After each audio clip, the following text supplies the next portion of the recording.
Hey guys, this is Ryan from Mozaik UW Cameras, and we are back with day 9 of the Redive project. The Redive project is an Instagram challenge that we have initiated in order to raise awareness for the diving industry, and we encourage photographers from all over the world to post their amazing photos every day, and every day we have a different daily theme.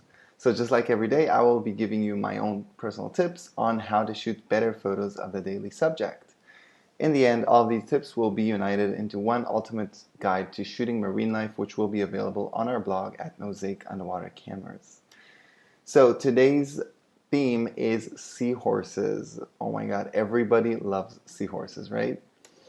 So let me give you some of my own tips on how to shoot better photos of these amazing creatures. So first of all, seahorses don't actually move around that much. Once they find a place that they're comfortable, sort of their home, they will probably remain in the same area even for months. As long as they're not disturbed, as long as divers don't come in and bother them, they will probably stay in the area for months. And if you go on the same dive site over and over again, you're very likely to find them again unless somebody scares them away. So if you do find a seahorse, then try to be very, gentle with it. Try to, not scare it away, because otherwise they will simply leave and then you won't be able to find them again. And other divers won't be able to find them as well, or it will be harder. Now, the other thing about seahorses, they're pretty static. Now, as opposed to what I said just now, when you actually find them, they won't try to run away because they're not very good swimmers. So they basically rely on camouflage in order to survive. And when you do find them, there's not much use in them running away, because if you're a predator, you will simply catch them very easily. So what they do is they just grab onto their branch, and that's it. They just, sometimes what they would do, they would kind of turn their back to you, which is super annoying. I know you're trying to take a good photo of their face, and then they turn their back to you. And then you try to go the other way, and they turn their back again. And that's like their ultimate defense mechanism, is simply turning their backs away from you, which is hard. But then if you stay for enough time and have them feel comfortable enough, then they will stop doing that, and then you'll be able to take really nice photos of them.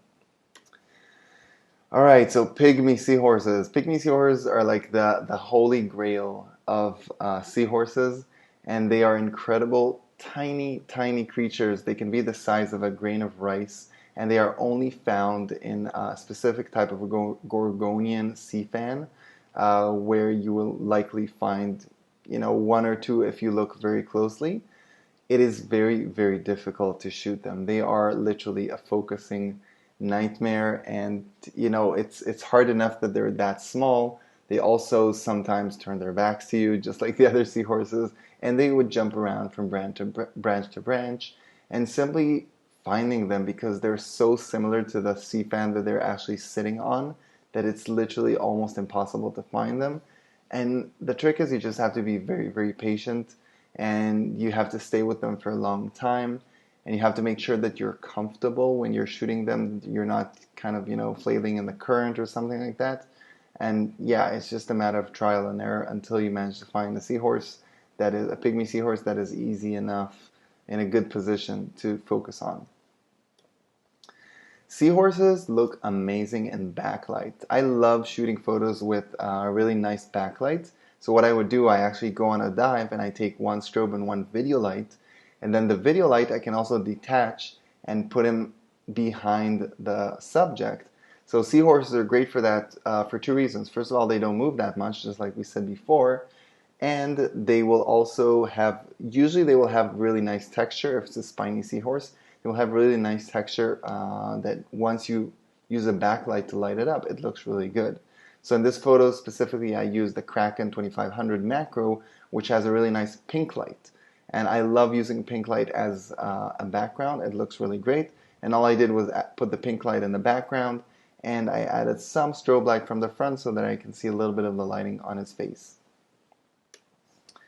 So this is actually a common myth. A lot of people say or think that seahorses actually get blinded by your strobes, and you shouldn't flash too much on their eyes.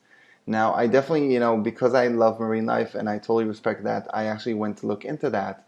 And there was a research that was done specifically on that, where researchers were looking into, is there any harm into flashing strobes, and strong video lights into seahorses' eyes.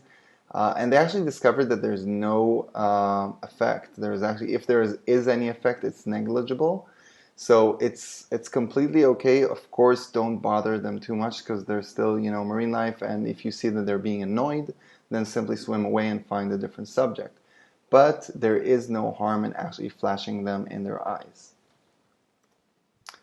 And another little tip, because seahorses are so hard to find, and actually spiny seahorses, the ones that have the spines, are a bit easier to find because you can look for the spines.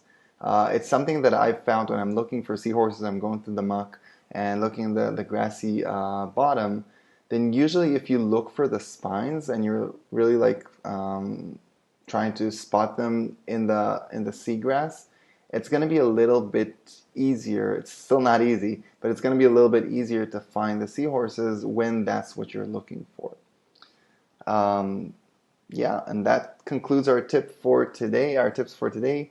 So join us again tomorrow, and until then, continue with the Redive project. All you have to do is post your photos of seahorses and tag us. Use the hashtag Redive project by Mozaik UW Cameras, which is UW Cameras. That's our Instagram handle.